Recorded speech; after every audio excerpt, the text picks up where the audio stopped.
আপনারা এখন দেখছেন আমার চ্যানেল চিড়িয়াঘর, আর এর মাধ্যমে আমি আপনাদের দেখাচ্ছি ওয়াইল্ড লাইফ প্রজেক্ট।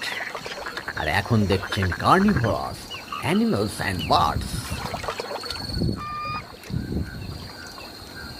দেখুন, দেখলে ভালো লাগলে লাইক, শেয়ার, সাবস্ক্রাইব করুন এবং বেল আইকনটি টিপে অবশ্যই পাশে থাকুন।